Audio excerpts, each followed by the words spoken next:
Iya ya. Ya, benar. Iya, benar nggak sih Mas Nugra? Iya, benar sekali. Ya. Oke, jadi ruang Asoka ini ruang apa sih, Dok? Ruang Asoka itu ruang high care unit. High care unit. Ya, Oke. jadi di bawahnya ICU, intensive care unit. Ya, jadi pasien-pasien yang kondisinya tidak stabil, tapi pernapasannya masih bagus, ya, pasien-pasien yang tidak sadar yang butuh monitor ketat, ya, mungkin untuk tekanan darahnya itu, tapi untuk tidak butuh alat bantu nafas, perawatannya bisa di ruang high care unit ini. Jadi bukan di ruang biasa lagi, karena kalau di ruang biasa kan monitornya tidak ada ya, tidak 24 jam diawasi. Kalau di ruang high care unit ini istilahnya nanti ada monitornya, ada perawatnya yang memantau yang dari monitor-monitor tiap ruangan itu ada monitor pusat nanti di ruang perawatnya, jadi bisa ngecek tekanan darahnya turun, tekanan darahnya naik, nanti bisa langsung ada alarmnya di situ, maksudnya ada penandanya. Yang kalau di ruang biasa kan harus biasanya keluarga pasien yang datang ya ke ruang perawat. Kalau ini perawatnya sudah nanti lihat di monitor sentral yang di ruang perawat, jadi bisa langsung termonitor, bisa langsung ngecek untuk pasien-pasien yang tidak stabil tersebut. Oke, ini jadi ruangan khusus untuk pasien dengan Kriteria banyak. Ini kan untuk ruangan Asoka ini untuk high care unit dan dan stroke unit. Jadi jadi untuk high care unit yang untuk semuanya, dan ada yang untuk khusus high care unit untuk stroke. Jadi stroke unit istilahnya. Jadi selain pasien stroke juga pasien yang lain, pasien yang gula darahnya tinggi, pasiennya tidak sadar, nanti juga ke ruang HCU. Kalau pasien stroke maksudnya ke stroke unit, tapi jadi satu di ruang Asoka. Ya, beda ruangan aja nanti. Beda ruangan aja. Nah, yang lebih terperinci terkait sama ruangan ini yang bertanggung jawab ya. Ada Mas Nugraha nih. Ya, Nah, langsung ke Mas Nugraha, monggo. Lagi Mas Nugraha. Iya, Kak Vivi. Oke, sehat ya. Alhamdulillah serat sehat. becek gitu Ya, ya? becek ya kali-kali ya. Masalahnya serat-serat. Suaranya serat-serat ya. Ada karakternya suaranya ya, Dok ya. Oke, Mas Nugraha ini adalah kepala ruangan Asoka yang saat ini kita bahas ya, Mas Nugraha ya. Oke, di ruangan Asoka sendiri mungkin bisa digambarkan nih Mas Asoka. Tadi sempat disampaikan bahwasanya ruang Asoka itu sebuah ruangan HCU ya. High care unit dan unit stroke ya. Oke. Ini bisa digambarkan nih Mas Nugraha seperti apa sih ruangannya, dengan luasan berapa, ada berapa bed, kemudian alatnya tadi sampai disampaikan oleh Dr. Novia bahwasanya ada alat terkhusus yang bisa memonitor sehingga perawat ini bisa lebih mudah untuk mengawasi apa yang terjadi sama pasien. Silakan Mas Nugraha. Oke, terima kasih Kak Vivi. Jadi ruangan Asoka itu adalah benar yang disampaikan Dr. Novia tadi, ruangan high care unit dan unit stroke. Di sana dijadikan satu atap.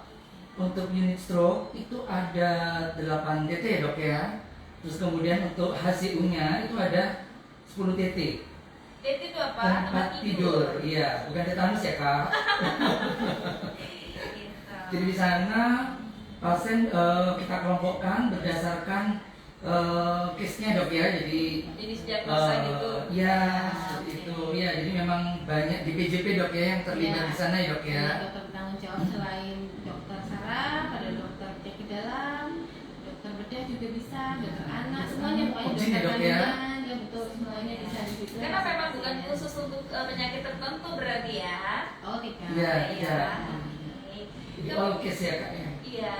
Kemudian 18 tempat tidur atau bed. Kemudian ada apa lagi? Jadi satu kamar itu terisi 2 TT ya Kak ya. Iya. Jadi masing-masing TT itu ada bed, terus kemudian bed panelnya, di situ ada sirkuit oksigennya, terus kemudian sharing pump, terus kemudian ada bedside monitor yang disampaikan Dr. Novia. Jadi kita beda dengan ruangan lain ya Kak. Jadi bukan rawat inap biasa, tetapi memang diperlukan untuk monitoring dok ya. Jadi ketika terjadi perburukan kita bisa Pindahkan, ya mengkonsultasikan dan akan diintegrasikan ke ruangan yang di atasnya dok ya, seperti ICU atau ICU seperti itu. Kalau saya bilang ini adalah sebuah ruangan transit ya. Kalau ruang transit tidak, tapi untuk pasien-pasien yang untuk kondisinya yang masih aman untuk nafasnya, tapi pasien tidak stabil secara hemodinamik itu untuk tensinya, nafasnya, kesadarannya ya seperti itu. Tapi belum butuh alat bantu nafas, itu bisa di ruang asoka ini ya. Oke. Jadi nanti kalau misalnya ada sesuatu, mungkin kalau di atasnya IGD nggak sih? Ruangannya itu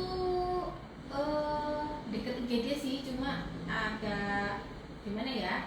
Jadi kalau masuknya ke IGD tetap nanti kalau langsungnya itu nanti di belakangnya ruang insenator ya, insenatornya itu ya, insenator itu. Jadi misalnya pasien baru datang masuk IGD ini, nah kemudian kan di apa namanya itu dong? Kalau siapa? Di BD, di triase. Ya, kemudian habis itu dimasukkan ke ruangan asoka itu. Oh belum, jadi ya? kalau masih di UGD tetap dan ditangani sama tim IGD ya, dokter UGD dan perawat-perawatnya nanti setelah konsultasi ya dengan masing-masing dokter spesialis ya, sesuai kasusnya, nanti beliaunya memberi advisnya harus ke ruang asoka atau ruang biasa nanti seperti itu. Kalau pasiennya stabil bisa ngomong, cuma memang gulanya tinggi suaranya ya, bisa ruang biasa nggak apa-apa. Tapi kalau ternyata tensinya kok turun, pasiennya sudah mulai ngantuk-ngantuk, biasanya ke ruang asoka. Jadi butuh monitor, jadi tekanan darahnya harus dimonitor seperti itu. Jadi ke ruang HCU ini dan stroke. Kalau kasus stroke nanti ada sendiri kriterianya kita masukkan di sana. Kemudian biasanya berapa lama sih pasien ada di ruang asoka ini untuk nanti di apa sih namanya, kalau didiamkan dulu tuh apa namanya, diobservasi. Jadi bilang ingatan diobservasi itu butuh berapa lama sih dokter pasien nanti bisa dirujuk ini butuh ini, atau memang lihat kondisi pasien masing-masing kan berbeda? Iya betul. Jadi kalau untuk kasus saraf dulu ya, kalau kasus saraf sendiri kan yang masuk ke sana nanti kasusnya bisa stroke sumbatan, bisa stroke perdarahan yang akut itu sekarang itu gejala langsung dibawa ke rumah sakit ya, bukan seminggu kemudian, itu kan sudah lama ya. Kalau akut itu sekarang ada keluhan untuk stroke-nya, lemes kepala badan, merah langsung dibawa ke rumah sakit. Nanti kalau masih di dalam waktu akut yang kegawatannya, kalau sumbatan itu biasanya sampai 3 hari ya, itu ke ruang asoka. Tapi kalau perdarahan kan cenderung biasanya pasien tidak sadar ya, otomatis langsung ke asoka ini ya. Berapa lamanya kalau stroke, kalau stabil ya tanpa ada penyakit macam-macam. Kalau sumbatan, kalau di ruang asoka itu maksimal biasanya kita 3 hari bisa pindah ruang biasa ya, ruang perawatan biasa ya. Jadi nggak sampai pulang di sana bisa, atau bisa sampai pulang kan bisa, tergantung kondisinya. Iya, kalau yang stroke perdarahan biasanya nanti kita kalau stabil, pasien tekanan darahnya sudah stabil, terkontrol, biasanya sampai 5 hari ya. Tapi tergantung nanti masing-masing pasien beda-beda ya. Kalau yang ideal yang bagus, setiap hari ada perkembangan membaik, biasanya hari kelima bisa kita pindah ruang biasa. Tapi kalau hari ketiga ternyata sudah bagus, tekanan darah stabil, pasiennya sudah sudah bisa bicara, sudah mulai lancar, ya sudah bisa untuk untuk motoriknya, untuk geraknya sudah mulai perbaikan, bisa kita pindah ke ruang biasa. Mungkin situasional Mbak Vivi ya, karena ini kan manis-manis ya Mas Dokter ya, karena kita mengutamakannya pasien yang gawat darurat dulu. Jadi pasiennya stabil, nanti bisa kita atur untuk pindah ruang biasa, karena yang diutamakan pasien yang gawat darurat yang butuh ke ruang asoka. Jadi kriteria materinya ada, nanti sudah ke rumah sakit UGD, nanti dari tim UGD nanti sudah tahu, nanti dimasukkan ke masing-masing dokter spesialis. Yang tadi untuk kasus stroke, untuk kasus yang lain ya di masing-masing dokter spesialis nanti dari beliaunya sudah nanti dilaporkan atau sudah diperiksa di UGD atau sudah diperiksa dilaporkan ya, konsulkan, nanti beliau nanti yang bisa menentukan ke ruang asoka atau ruang biasa ya. Kalau nanti membutuhkan observasi ke ruang asoka dulu, tapi nggak sampai pulang, nanti kalau sudah stabil pindah ke ruang biasa. Atau kalau jangan sampai ya, kalau tambah memburuk naik malahan ke ruang ICU, intensive unit, atau ke ruang kalau jantung ICU ya. Oh gitu. Dokter, ini berjalan sudah berapa lama nih dok?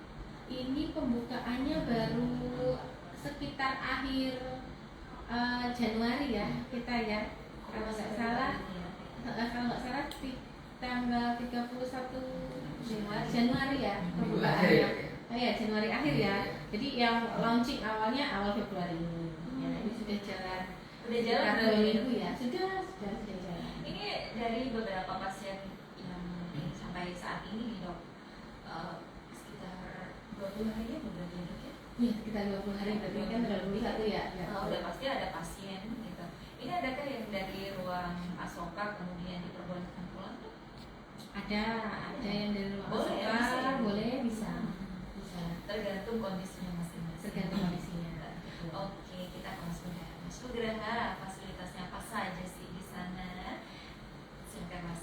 Mungkin alat-alat ya. Jadi fasilitas di masing-masing kamar ya kak ya. Jadi memang ada bed pasien yang sudah saya sampaikan tadi. Itu kamarnya luas atau Jadi satu kamar isi 2. Oh, satu kamar isi 2. Jadi bukan yang ruang terbuka ya dok ya. Jadi memang tertutup. Tetapi ada monitor sentralnya kak. Jadi kami memonitor pasien itu berdasarkan bedside monitornya seperti itu. Dan sentralnya itu ada di nurse station. Di ruangan perawat ya? Iya, di ruangan perawat itu. Terus kemudian masing-masing bed dilengkapi dengan infus pump, syringe pump itu untuk memasukkan cairan dan obat-obatan. Bisa lebih terkontrol ya dok ya. Seperti itu nggih. Terus kemudian ada saran toilet tentunya ya Kak Vivi. Iya, Terus kemudian di situ standar keselamatan pasien ada handrailnya dok ya. Ya, oke. Aman ya untuk tempat tidur ya. Iya. Yang di toilet itu Kak. Kalau yang di Handrail. Oh, handrailnya ada di Handrailnya, toilet. Jadi iya. lebih mudah ya. Iya, Saat pegangan ini ya. ya pada saat pasien ke toilet. Oke, aktivitas di ini ya. Kemudian untuk oksigen ada ya. Oksigen pasti ada sirkuit Monitor oksigennya. jantung kayak gitu-gitu dokter. Iya, bedside monitor tadi Kak. Oke. Kemudian apa lagi? Udah itu. Tentunya ini ya apa namanya, cuci tangan, wastafel nih, Oke. karena itu adalah standar untuk PPI ya. Oke. Iya. Kemudian kalau di ruangan asoka sendiri boleh ditungguin nggak sih? Nah, kalau ditungguin nggak masuk kan? Boleh. Jadi kalau di ruangan Asoka kemarin kita sepakat dok ya, memang ada satu pasien, satu keluarga, tetapi tidak ada jam kunjung ya dok ya. Tidak ada. Bisa Itu ditungguin satu keluarga. satu orang ya dok keluarga ya. saja. Oh, satu anggota keluarga. Satu anggota keluarga. saja.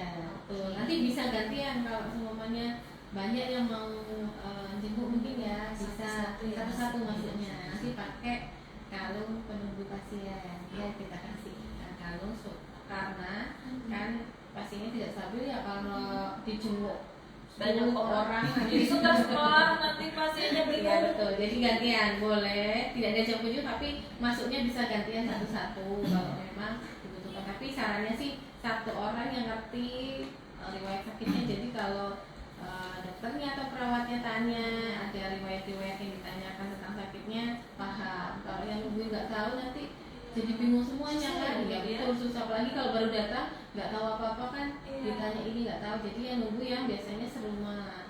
Yang tahu sudah. riwayatnya Ya, itu betul. apa Ya, kenapa gitu betul. ya. Oke. Jadi memang Asoka ini ada karena memang kebutuhannya dok ya. Iya betul. Setelah beberapa lama dievaluasi, oh ternyata kita butuh nih ruangan yang baik untuk mereka pasien yang harus dipilah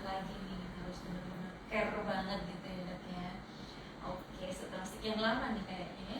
Sebenarnya sudah ada TV, cuma terpilah-pilah di masing-masing ruangan perawatan. Oh, masih ini ya. Jadi kalau di ruangan bedah itu di ruang Kevin ada HCL-nya sendiri, di ruang flamboyan ada unit stroke-nya sendiri, terus di ruangan yang lain kemuning juga ada sendiri-sendiri. ada sendiri-sendiri. Sekarang kita jadikan satu ruangan isokas supaya lebih terpusat, perawatnya juga lebih fokus untuk pasien-pasiennya. Jadi masing-masing ruangan itu jadi ada monitor sentralnya ya, jadi difasilitasi ada ruang asoka ini. Jadi kalau ada tindakan-tindakan mungkin dari stroke nanti ya, kita ini sekalian promosi ya, nanti ini program Kementerian Kesehatan untuk stroke kan, nanti kita akan semua rumah sakit ini termasuk M Salah ini nanti kan sebelum saya akan melakukan trombolisis itu untuk pasien-pasien stroke yang masih 4,5 sampai 6 jam harus segera ke rumah sakit. Nanti kita lakukan tindakan trombolisis, itu dimasukkan obat untuk meluruskan untuk sumbatannya, khusus untuk stroke sumbatan. Nah ini disiapkan ruang asoka ini yang stroke unitnya nanti untuk pasien-pasien itu. Jadi harapannya pasien yang datang ke rumah sakit lemas separuh badan ya cuma bisa geser, nanti kalau segera ke rumah sakit belum sampai 6 jam segera ditangani, tingkat kecacatannya tidak meningkat, jadi perbaikan seperti itu. Jadi program kementerian, memang Kementerian Kesehatan untuk di bagian neurologi memang kita harus melakukan segera tindakan trombolisis itu ya, karena kalau tidak segera ditangani untuk stroke sendiri ya tingkat kecacatannya akan meningkat. Betul dokter, karena memang kalau ini di masyarakat itu stroke itu dialami oleh orang-orang yang udah lanjut usia. Jangan salah, anak-anak itu ada loh dok. Ternyata setelah saya pernah langsung ngobrol, ternyata anak SMP itu ada yang stroke dokter, nggak bisa jalan, harus putus sekolah karena stroke. Seperti itu. Jadi mungkin gaya dan lifestyle-nya udah ini ya dok ya, mungkin bener yang Mas Nugraha ya. Betul. Jadi sekarang kalau stroke itu bukan penyakitnya orang yang sudah tua, yang sudah sepuh ya. Yang anak-anak mungkin ada faktor lain selain makanan ya, penyakit juga bisa. Jadi memang kita harus aware sama diri kita dan keluarga kita kalau memang ada sesuatu yang dirasa kok berbeda gitu ya. Biasanya banyak kejadian juga sih dok cerita gitu, bangun tidur tiba-tiba saya nggak bisa ngangkat tangan gitu. Ini jadi salah satu ya dok ya. Betul, salah satu. Jadi kita punya slogannya untuk gejala untuk stroke itu ada misalnya segera ke RS. Kayaknya dulu sudah pernah segera ke RS. Ya segeranya itu senyumnya asimetris, senyumnya asimetris ya. Tidak ini ya, tidak sama mencong, merot gitu ya itu. Terus segera ke rumah sakit. G-nya itu gerak separuh badannya itu lemah ya, tidak bisa gerak ya. Kemudian bicaranya jadi pelo, bicaranya jadi nggak jelas atau bahkan nggak bisa bicara, mau ngomong nggak bisa ya bicaranya. Terus segera ke bas gitu ya, nggak berasa separuh badan, itu juga salah satu tanda stroke. Jadi harus segera, jadi jangan nunggu keluarga lain datang, harus segera ke UGD rumah sakit M Saleh. Jadi rumah sakit M Saleh nggak boleh belok-belok kemana-mana, kalau ada dokter Lutfia ya, bener kan?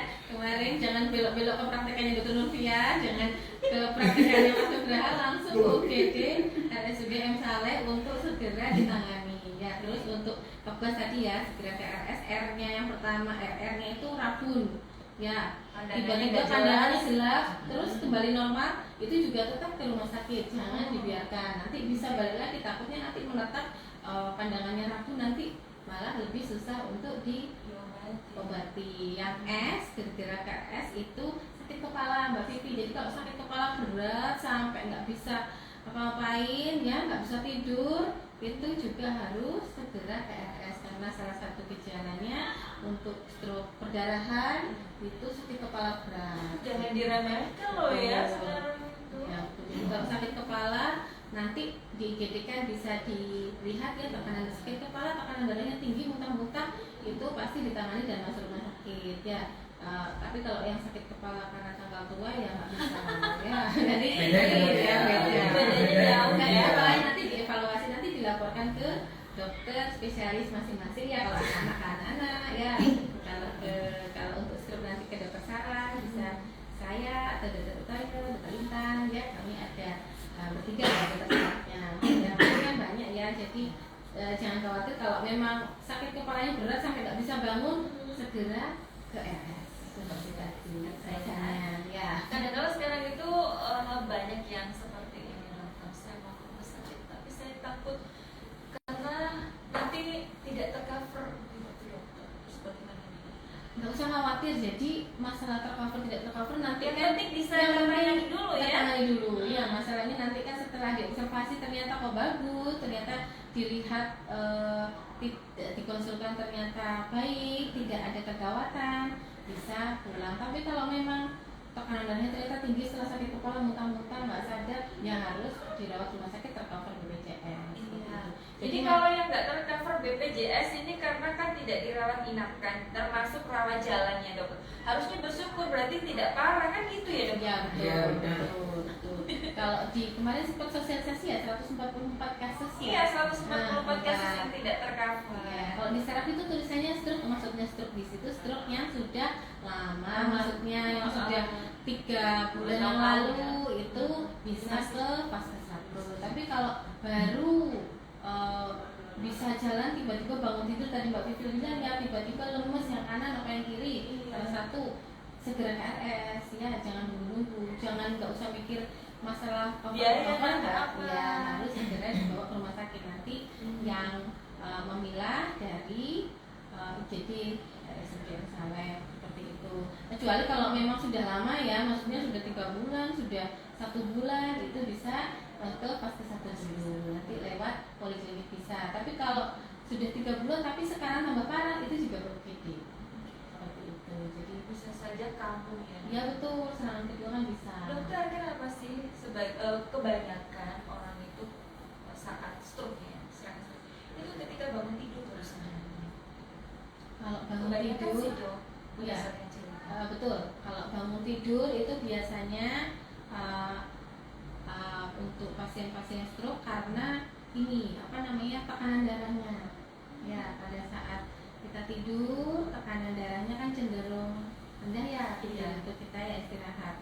Terus pas bangun tekanan darah kita itu meningkat. Tekanan darah meningkat pengaruh ke tekanan kepala juga, tekanan di kepala, tekanan di pembuluh darah kepala ya, tekanan kepala, istilahnya cerebral blood flow ya, tekanan untuk aliran darah di otak. Aliran darah otaknya itu tiba-tiba meningkat, lonjakannya tajam, jadi untuk aliran darahnya yang normalnya harusnya itu 100 ml per menit, itu tiba-tiba nanti turun drastis karena tekanan darahnya terlalu tinggi ya, jadi di bawah 20.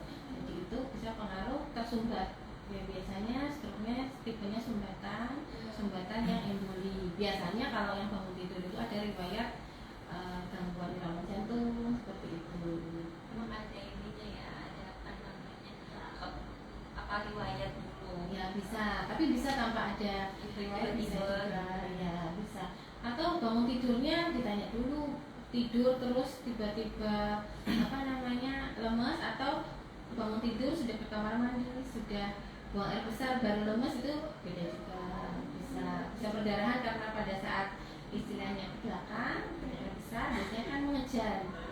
Mengejar itu tekanan kepala juga meningkat, seperti itu. Jadi bisa memicu untuk pecah pembuluh darah, itu beda lagi, itu yang tipe yang perdarahan seperti itu. Biasanya setelah aktivitas yang agak berat seperti ya itu ke belakang, biasanya nggak sering ya dari kamar mandi terus lemas jatuh, ternyata stroke-nya perdarahan ya, karena pada saat kita ke belakang mengejar itu tekanannya tinggi, itu membuat pembuluh darah pecah. Sudah ada riwayat tekanan darah tinggi juga pada saat itu.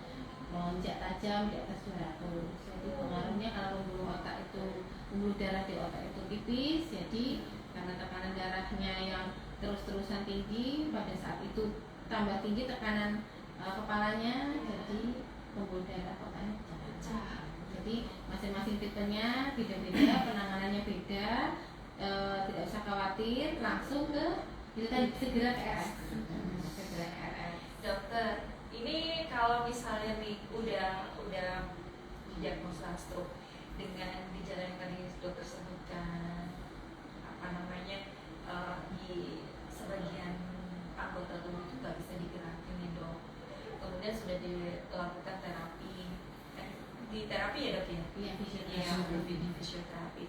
Nah setelah di fisioterapi, tapi setelah 3 bulan lamanya di fisioterapi, tapi masih nggak ada perkembangan yang signifikan ya, hanya dikit aja. Itu bagaimana dok? Apakah ini dinyatakan sudah seperti ini hingga nanti, atau bisa nih dipulihkan walaupun tidak 100%? Gimana dok? Kalau sudah 3 bulan ya Mbak Vivi ya, makanya kalau sudah 3 bulan itu memang angka kecacatannya sudah tinggi, biasanya susah. Jadi kemarin gitu dok? Bisa meningkat tapi nggak bisa yang jadi normal. Ya biasanya kita kan ada pemeriksaan untuk gerak ya, motorik namanya, nanti dicek sama dokternya, sama rekan perawat, itu motoriknya itu kalau nggak bisa gerak sama sekali 0, itu nanti 0 sampai 5 nanti. Nah itu kalau sudah menetap 3 bulan biasanya naiknya biasanya 1 digit aja biasanya ya, biasanya itu sudah bagus seperti itu. Kalau sudah lebih dari 6 bulan biasanya ya sudah menetap kecacatan, cuma memang harus ke fisioterapi supaya ototnya tidak atrofi, tidak mengecil ya, seperti itu, tidak kaku ya, tidak ada deformitas seperti itu. Makanya itu tadi tetap balik lagi, jadi kalau ada gejala ya langsung segera ke RS kok, segera ke RS, karena kita targetnya golden time-nya itu tadi untuk stroke itu 4,5 sampai 6 jam harus tertangani. Kita nanti programnya tadi saya bilang itu trombolisis, jadi untuk mengurangi ya ini tadi yang Mbak Vivi bilang, kecacatannya supaya tidak permanen seperti itu. Jadi jangan nunggu sampai malam, nunggu pagi dulu sampai terang, nggak usah, langsung dibawa ke rumah sakit. Karena bukan 24 jam ya dok ya? Ya, bukan golden time-nya itu kalau di RSUD ya? Oh bukan, UGD-nya bukan 24 jam ya, bukan 24 jam. Jadi kita ada golden time-nya ya, ininya slogannya untuk stroke, time is brain ya. Jadi waktu itu adalah otak. Jadi kalau semakin lama otaknya nanti ya, otaknya nanti jadi tidak bisa diselamatkan, maksudnya sumbatannya ini ya.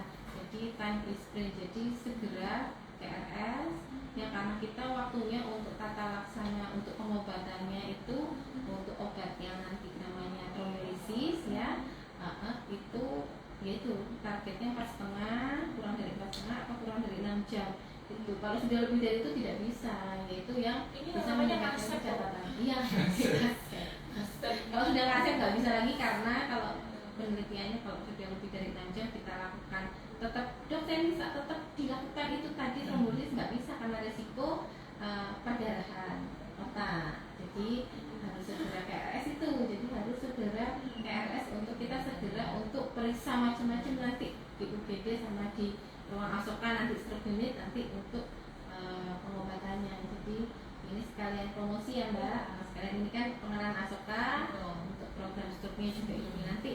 Insya Allah juga kita nanti mungkin ada khusus nanti ya untuk program untuk trombolisis ini ya.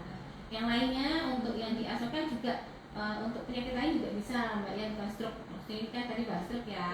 Ini yang lainnya yang dari mungkin gula darah yang terlalu tinggi ya, di atas sampai kadang-kadang kalau ditulis di alat itu nggak kelihatan tuh ditulis high ya, tinggi gitu ya, itu juga bisa langsung ditangani di IGD terus nanti ke ruang asoka. Pasien anak yang sekarang yang banyak kasus anak anu ya, DHF ya, demam berdarah itu juga kalau pasiennya nggak stabil, anyep semuanya badannya ya, anaknya sudah rewel terus, nggak mau makan, nggak mau minum ya, harus dibawa ke rumah sakit, nanti juga kalau nggak stabil selama itu tadi ya, tidak butuh di ICU, observasinya di HCU dulu, di Asoka dulu. Pasien anak, pasien ibu-ibu hamil tiba-tiba kok kencang-kencang, tiba-tiba berdarahan, tensinya kok tinggi atau tiba-tiba kok kejang, itu juga ke bisa ke Asoka juga. Atau pasien anak-anak yang kejang lebih dari 5 menit ya nggak sadar-sadar ya, itu bisa juga ke Asoka. Jadi untuk semuanya, untuk semua kasus yang pasiennya tidak ada gangguan pernafasan ya, tidak butuh alat bantu nafas, bisa ke ruang Asoka. Tapi kalau masih butuh alat bantu nafas berarti tetap ICU. Ya, nanti kami dari di SRE IGD nanti memilah, masing-masing dokter spesialis nanti kan sudah menilai pasien masuk ke intensif atau yang high care ini. Oke. Jadi memang perlu diketahui bersama ya, di kata khususnya ini tadi yang kita ngebahas seputar stroke tadi ya. Jangan sampai lewat dari 4 jam. 4,5 sampai 6 jam. Jangan sampai nunggu ya. Jangan sampai nunggu kendaraan datang ya. Apa aja kendaraan yang ada di depan mata udah sat-sat gitu ya. Karena memang time is brain gitu ya Dek ya. Kita harus segera melarikan kalau ada tanda-tanda yang tadi dokter sebutkan, pusing, kemudian dan yang lainnya itu jangan gitu, jangan didiagnosa sendiri ya. Diagnosa untuk sakit suatu penyakit tetap dokter yang mendiagnosa ya. Dibawa saja ke IGD RSUD Dr. Muhammad Sakir, bukannya juga 24 jam kali 7 hari, bukan teman-teman, nggak ada istirahatnya loh ya. Oke, Mas udah di ruang Asoka sendiri, teman-teman dari perawat ada berapa sih? Setiap harinya dibagi berapa shift sih? Jadi teman-teman untuk tim keperawatan Ya. satu shift itu ada 3 perawat. Satu shift ada 3 perawat. Ya. Ada berapa shift? Ada 3 shift. Ada 3 shift. Ya, jadi ada katim dan ada perawat pelaksana. Oke. Ini untuk yang stay ya, untuk 18 Ya. tempat tidur itu tadi ya. Kemudian yang dokternya sendiri. Dokternya tergantung case-nya. Oke. Ya, jadi di PJP-nya memang berbeda-beda sesuai dengan diagnosa yang masuk di ruang Asoka itu. Sama nggak sih kayak IGD ada dokter jaganya? Nggak ya? Bukan dokter jaga, tetapi di PJP dok ya, jadi dokter penanggung jawab pasien. Misalnya kasus anak, ya berarti yang menangani adalah dokter spesialis anak. Berarti sudah spesialis yang Iya. menangani ya. Ya betul. Jadi untuk masing-masing kasus tidak ada dokter penanggung jawabnya Mbak Vivi. Jadi langsung kalau di Asoka langsung sama dokter penanggung jawabnya. Apabila di jam kerja bisa langsung menghubungi di PJP ya, dokter penanggung jawab. Kalau di luar jam kerja tetap dikonsulkan ke kami, dokter penanggung jawabnya. Ada kasus-kasus tertentu mungkin membutuhkan gawat darurat ya, butuh tengah malam ya, Iya. di PJP tidak standby, dokter jaga juga ada 24 jam. Oh, Itu gitu. juga nanti Oke. tetap dikonsulkan ke kami, ke dokter penanggung jawab masing-masing. Nah, jadi tidak usah khawatir, semuanya tetap terkonsultan. Betul. Gitu ya, mitra suara kota yang mau tanya-tanya terkait sama ini pelayanan dari RSUD Dr. Muhammad Saleh, monggo bisa tinggalkan ini ya, kolom komentar di media sosial ya, RSUD Dr. Muhammad Saleh, di Instagram ada, di Facebooknya juga ada ya, di TikTok ada ya Mas Wahyu ya. Oh, di TikTok belum ya, setelah lagi kita akan merambah ke sana nampaknya.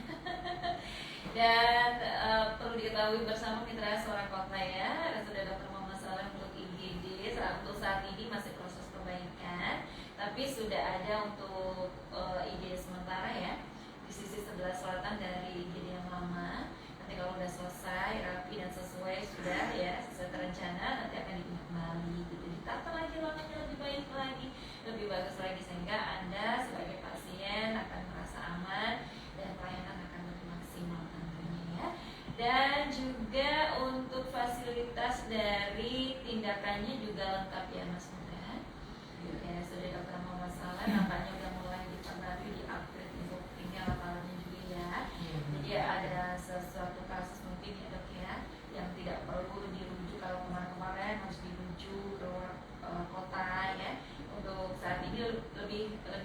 apalagi alat ya dok ya? Ya betul. Alat-alatnya sudah lengkap. Kemudian SDM-nya juga sudah lengkap ya, dokter spesialisnya sudah lengkap.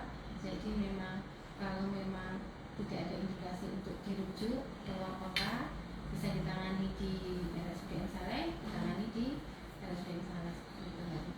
Oke, jangan bingung atau jangan guna-gulana ya kalau harus membayar gitu ya, karena tidak tercover di BPJS.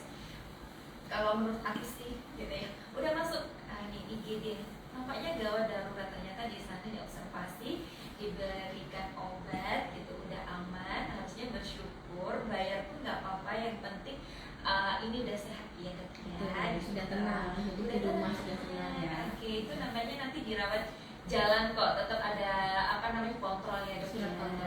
Dan kontrol akan dipantau sampai tuntas gitu ya. Nah, untuk pelayanan poli sendiri dokter, bukannya di RSUD dari hari apa dokter?